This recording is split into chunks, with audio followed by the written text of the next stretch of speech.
Hi, welcome to Nicci's vlog, and today, musing on the US election. It would appear that in 2 months' time, the leader of the free world will not only be a 70-year-old billionaire with no political experience, it will be a misogynist, a sexist, a racist, a xenophobe, and God knows what else. Clearly, I wouldn't have voted for Trump.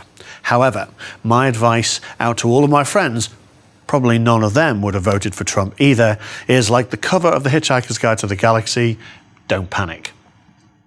And don't panic because this is a democracy. It's not a dictatorship. We haven't just elected a demigod into the position of authority where he can do whatever he wants. He's already beginning to find that some of the gregarious comments he made during the election, some of the bold, frightening things he said he would do, he's having to back down from, and he's not even in office. He cannot spend $25 billion building a 2,000-mile wall along the border. That's going to come down considerably. He cannot appoint a special prosecutor to put Hillary Clinton into prison. He's already said he doesn't want to hurt the family. He cannot deport 11 million illegal immigrants. It's physically and fiscally not possible. It's come down to 3 million, and actually it'll come down a lot lower than that. Yes, he's going to be tough on immigration. Yes, he's going to be right-wing. But really, when it comes to actually passing the laws and actually forcing things through, right, there's another whole establishment that needs to go with him, and he's not a great man for building consensus. And you don't govern without consensus. You have to move things forward, and you have to get people to agree to things. You can't just issue a decree. So, love him or hate him, whatever it is, don't panic. It is not going to be as bad as it may seem to be right now. Now, clearly, had I had a vote, I wouldn't have voted for him. I wouldn't have voted for him because I think we've missed a massive opportunity to send a message to all young girls around the world that there is no glass ceiling. Had we put Hillary in and had a female leader of the free world, what we would have said to the rest of the world is that actually being female is not a hindrance to success in the Western world. And I think, regardless of what you think of Hillary Clinton, that was a goal worth aspiring to. But it's not a disaster because we have at least had the first female presidential candidate, and that has raised the bar. It may not have removed the glass ceiling, but it has set expectations that if you're female, you can have a career in politics and you can do pretty much whatever you want. So, half a message, not quite the one I was hoping for, but you know what? Not a bad message to be sending out to girls around the world right now.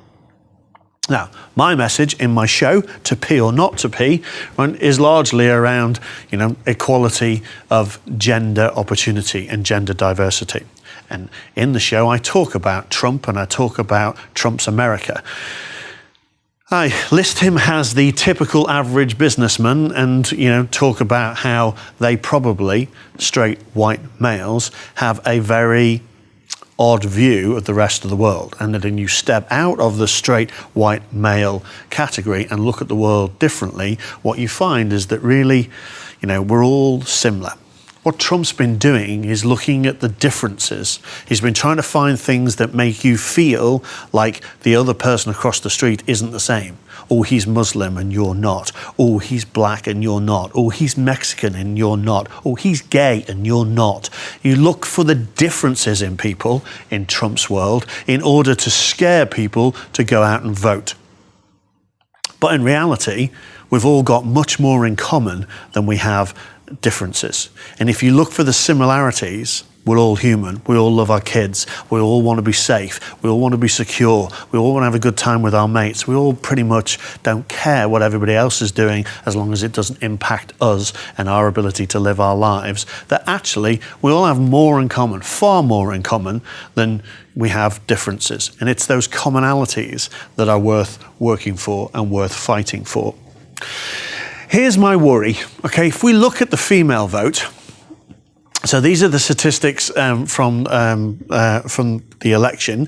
What you'll see is that, yes, Hillary got more of the female vote than Trump did, but Trump got a worryingly 44%, and in a certain in the white demographic, it's even higher than that. My takeaway from this, my initial takeaway from this was, oh my God, there's a whole bunch of women out there, 44% of the ones that voted. That really don't care in women's rights, and actually, upon reflection, I don't think that's true. What I think is that these people just don't care enough. That when it comes down to it, all of the issues that me and my friends feel were really important, like gender diversity, like protecting LGBT, like protecting minorities, like Black Lives Matters, all that kind of social liberal agenda that we feel is really important. Ultimately, a large proportion of the predominantly white, predominantly middle class voters just don't think that's as important as corruption and the economy. And so my observation is that, rather than be angry at this, we should take stock and understand, why didn't we make the case? Why are there women who don't believe that removing the glass ceiling and setting expectations is important? Why have we got black voters that were voting for Trump who don't believe race is enough of a problem right now? And then more worryingly, how come we only got 55% out voting? That means the other 45% don't care about any of it enough to go down to the polling booth and, make their voice heard. So I think my observation is that for the Democrats and for the socially liberals and for those people that care about these issues, that care about equality and care about opportunity and care about kind of raising standards across America and maybe across the Western world, we're just not making our voice heard. We're just not helping people understand the issues enough and how they might impact them. And as a messaging expert, I think it comes down to the messaging. We send the wrong messages out. We tell people that it's important to protect trans people because it's the right thing to do, instead of telling them it's important to protect trans people because that makes everybody feel safe. And if everybody feels safe, productivity gains, productivity grows, society becomes safer.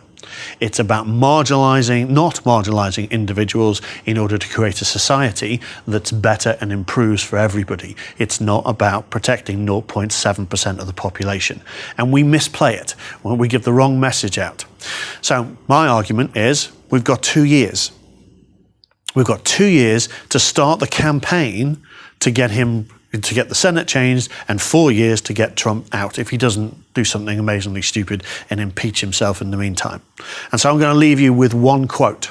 For all those people who didn't vote, and for all those people who thought that the economy and anti-corruption were more important than women's rights and LGBT rights.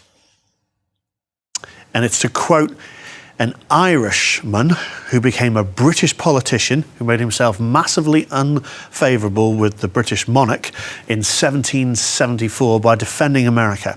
And he defended America by proposing in Parliament that there should be no taxation. The whole thing that caused you to not be a British colony in the first place. Edmund Burke, his most famous quote is this: "The only thing necessary for evil to triumph is that good men do nothing. Doing nothing is not voting.